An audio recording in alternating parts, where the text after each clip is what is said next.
1분기 6과 화요일, 점점 더 늘어나는 사람들. 기억절, 사도행전 4장 12절. 처음 창조되었을 때 아담과 하와는 하나님의 율법을 자연스럽게 순종하는 온전한 마음을 가졌습니다. 만약 그들이 하나님께 계속 충성했더라면 자녀들도 분명히 자연스럽게 순종했을 것입니다. 그런데 죄가 모든 것을 뒤바꾸어 놓았습니다. 이제 우리의 마음은 하나님보다 자아를 기쁘게 하는 쪽으로 자연스럽게 기울죠.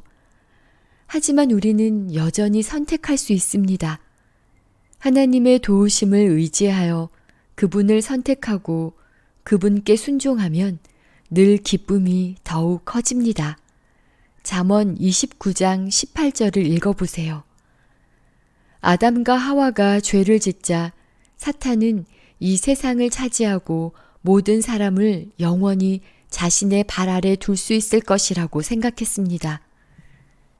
하지만 우리가 사탄의 그늘에서 벗어나 하나님께 충성하기로 선택할 수 있다는 사실을 깨닫고 그는 불같이 화가 났습니다.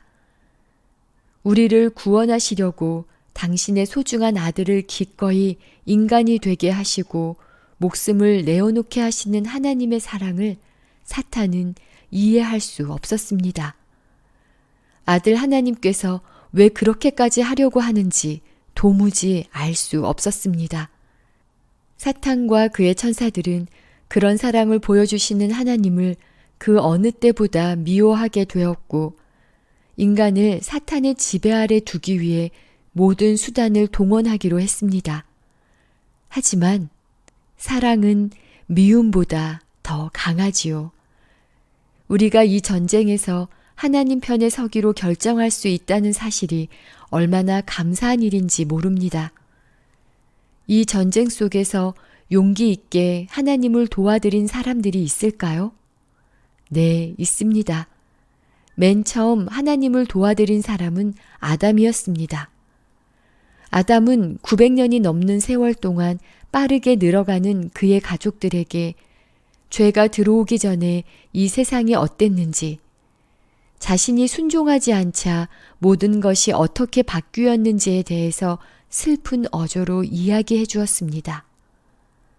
또한 하나님께서 그들을 위해 목숨을 내어주시리라고 한 사랑의 약속을 들려줌과 더불어 그 약속을 기억하기 위해 아침 저녁으로 어린 양을 제물로 바치는 이유를 알려주었습니다. 아담은 동산 안에 있는 특별한 두 그루의 나무에 대해서도 이야기해 주었습니다. 자신과 하와가 금지된 나무의 열매를 먹음으로 순종하지 않았을 때 어떤 일이 벌어졌는지 가족들에게 말해 주었습니다. 또한 사탄이 하는 거짓말을 믿지 말고 사탄의 그늘에서 벗어나 하나님과 그분께서 하신 약속을 믿으라고 모두에게 간곡히 부탁했습니다. 그런데 그토록 신신당부하는 말을 실천하는 사람이 별로 없는 것을 보고 얼마나 슬펐는지 몰라요. 아담이 130세가 되었을 때 아들이 한 명 더 태어났습니다. 아담과 하와를 닮은 그 아이는 아벨처럼 하나님께 충성했습니다.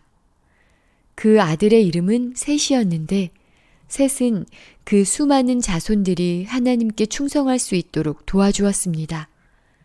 창세기 5장 6절부터 32절에 나오는 셋의 자손 명단을 읽으면서 그들의 이름은 무엇이고 얼마나 오래 살았는지에 대해 이 과의 마지막 페이지에 써보세요.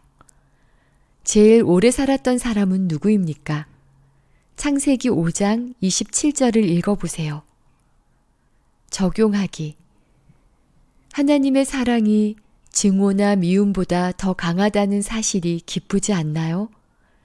미움은 우리에게 아무런 도움이 되지 않습니다. 그렇기 때문에 하나님께서는 우리가 원수를 사랑하고 미워하지 않기를 바라십니다. 그것이야말로 하나님께서 원수를 대하시는 방식이고 그런 사랑을 우리에게 주실 수 있는 분은 오직 하나님뿐입니다.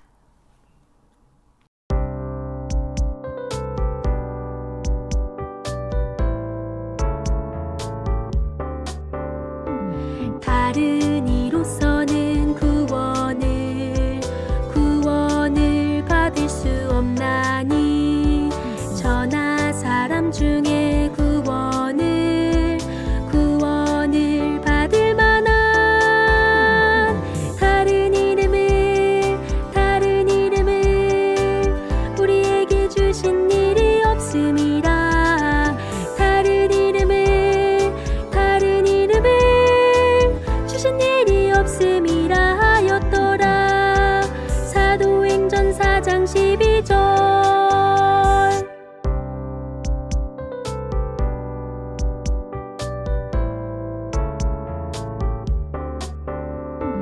다른 이로서는 구원을 받을 수 없나니 저나 사람 중에 구원을 받을 만한 다른 이름을 우리에게 주신 일이 없음이라. 다른 이름을 주신 일이 없음이라 하였더라. 사도행전 4장 12절.